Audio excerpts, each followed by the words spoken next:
আসসালামু আলাইকুম রহমতুল্লাহ। সুপ্রিয় দর্শক, বিএনপি নেতা আনি চৌধুরীকে দাওয়াত না দেওয়ায় জামাত ইসলামের মাহফিল বন্ধ করে দেওয়া হয়েছে। বন্ধ করে দিয়েছে বিএনপির নেতাকর্মীরা। পোস্টারে শুধু তার নাম নেই কেন, এই কারণেই মাহফিল বন্ধ করে দেওয়া হয়েছে। আপনারা জানেন যে গত 15 বছর ধরে মাহফিল বন্ধ করতো আওয়ামী লীগ, কিন্তু দেশ স্বাধীনের পর এখন দেখা যাচ্ছে যে মাহফিল বন্ধ করতেছে বিএনপির নেতাকর্মীরা। এর আগে কয়েকটা মাহফিল এরকম বন্ধ করেছে, যা আপনারা অনলাইনে দেখেছেন।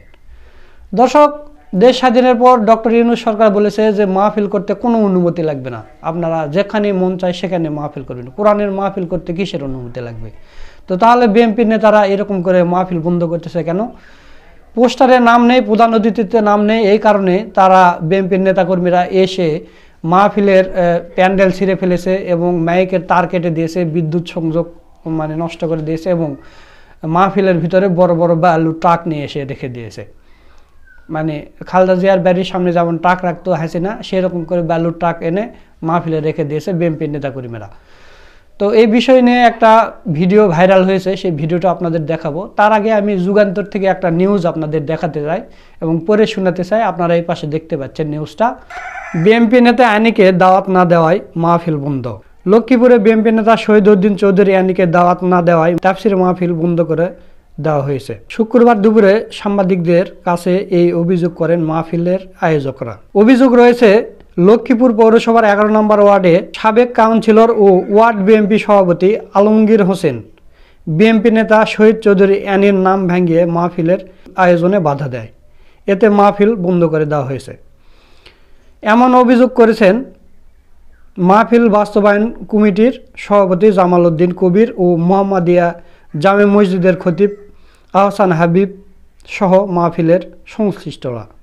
অভিযোগকারী মাহবুবুর রহমান, জামাল উদ্দিন কবির ও আহসান হাবিব জানান, শুক্রবার বিকাল 3টা থেকে লক্ষ্মীপুর পৌরসভার 11 নম্বর ওয়ার্ডে আলমগীর কমিশনারের বাড়ির সামনে মোহাম্মদিয়া জামে মসজিদের মাঠে তাফসিরুল কোরআন মাহফিল ও ইসলামী সঙ্গীত সন্ধ্যার কার্যক্রম শুরু হওয়ার কথা ছিল। বৃহস্পতিবার রাতে আলমগীর কবির কমিশনার এসে মাহফিল বন্ধ রাখার জন্য বলে যান। আনি চৌধুরীকে দাওয়াত না দেওয়ায় তিনি এমন ঘটনা ঘটান। আলমগীর জানিয়েছেন, আনি চৌধুরী তাকে ফোনে জানিয়েছে মাহফিল বন্ধ করে দিতে। এতে তিনি মাহফিলের প্যান্ডেলের কাপড় খুলে দিয়েছেন, বিদ্যুতের সংযোগ ও মাইকের জন্য লাগানো তার কেটে দেওয়া হয়েছে। এতে বিশৃঙ্খলা এড়াতে মাহফিল বন্ধ করে দেওয়া হয়েছে।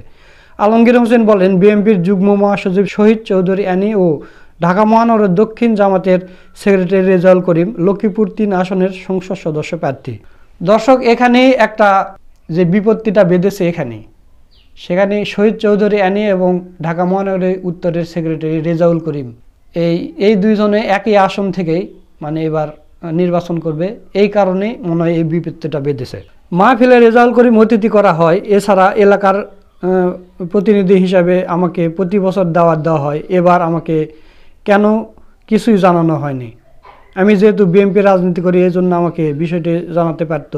তখন কে বা কাকে রাখা যায় তা নিয়ে সমন্বয় করা যেত, আনি চৌধুরীকে দাওয়াত দেওয়া যেত, আমি এসব বলছি। তবে মাহফিল কার্যক্রম চালিয়ে যেতে বলছি। তো এই হলো নিউজ। ঘটনাটা ওখানেই বেঁধেছে যে রেজাউল করিম এবং আনি চৌধুরী একই জায়গা থেকেই তারা নির্বাচন করবেন। তো রেজাউল করিমকে দাওয়াত দেওয়া হয়েছে, আনি চৌধুরীকে কেন দাওয়াত দেওয়া হয়নি? এই কারণে পোস্টারের নাম নেই কেন? তো যেহেতু জামাতে ইসলামী এই মাহফিলটা করতেছে, পোস্টারের নাম না দিলে আপনার সমস্যা কি? আপনারাও আর একটা মাহফিল করে আপনাদের নেতাকর্মীদের সবাইকে আপনি দাওয়াত দিয়ে নিয়ে আসেন। জামাতের কাউকে দেওয়ার দরকার নেই, আপনারা মাহফিল করেন। জামাতে ইসলামী এত টাকা দেওয়া মাহফিল করবে, এত আয়োজন করতেছে, আপনার নাম দেওয়া লাগবে কেন? আপনারা নিজে নিজে করে আপনার নাম দেন। তো প্রিয় দর্শক, এই বিষয় নিয়ে যে ভিডিওটা ভাইরাল হয়েছে, চলুন সেই ভিডিওটা একটু দেখে আসি। একজন ইসলামিক স্কলার হিসাবে উনি কথা বলবেন, এই কথাটা আমি উনাকেও বলেছি। সর্বশেষ আমি একটা মেসেজ দিয়েছি, সেটা হলো যেটা আমি সকালে খবর পেয়েছি যে রাজব ভাই অসুস্থ। ওনার আজকে লক্ষ্মীপুরে অনেকগুলো কর্মসূচি ছিল, উনি সব কর্মসূচি ক্যান্সেল করেছেন। অসুস্থতার কারণে উনি আসবেন না, উনাকে ওরা বলেছি। না, আমি বলেন নাই, বলেন না ভাই, আমাকে বলতে দেন ভাই, আমাকে বলতে দেন। এরপরে উনাকে বলার পরে তারপর উনি রাজি না, সর্বশেষ উনি চলে গেছে ওইদিকে। আমি ছিলাম পাবলিক প্লেসে, অনেক লোক, উনি রাজনীতি করে, আমি রাজনীতি করি। আমরা আমাদের একটু বসে, উনাকে ডাকিনি, আমি ওই দোকানে কর্নারের দোকানে রাখি বলছি ভাই এটাকে একটু মিনিমাইজ করে ফেলে। উনি বলে যে এই পোস্টারে কি আমার নাম আছে, আমার কি পোস্টার নাম আসার যোগ্যতা আমার নাই? বলে যে ভাই আপনার ভাই সভাপতি, আপনার ভাই সভাপতি, আমরা মাইকিং পোস্টার সব জায়গায় বলেছি যে আলমগীর কমিশনের বাড়ির সামনে মাহফিল, আমরা এটা ফোকাসিং করেছি, হচ্ছে আপনাকে আরো সম্মতি দেব।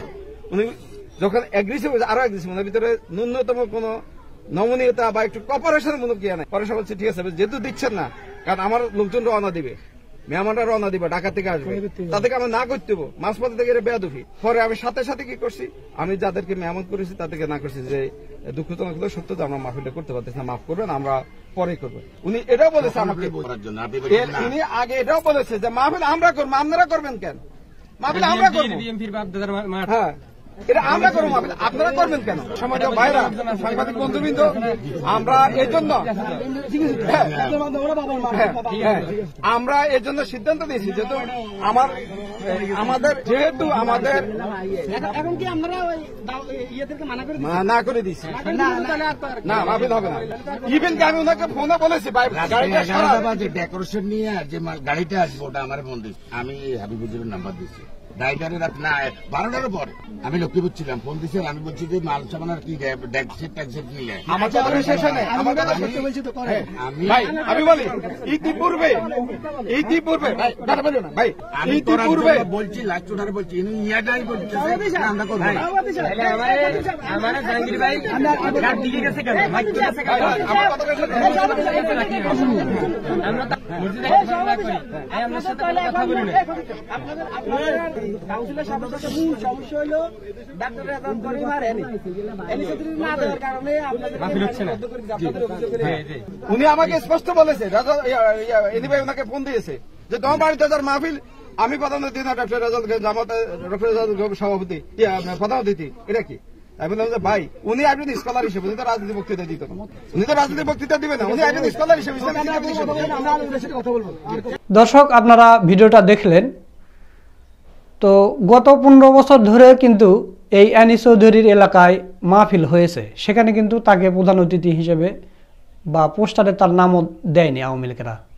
তো তখন কিন্তু এই আনিস চৌধুরীর লোকেরা বা বিএনপির নেতারা কেউ প্রতিবাদ করতে পারেনি, কারণ এরা পালিয়ে থাকতে তাদের জীবন গেছে, তারা তো আর ওই প্রতিবাদ করতে যেতে পারবে না।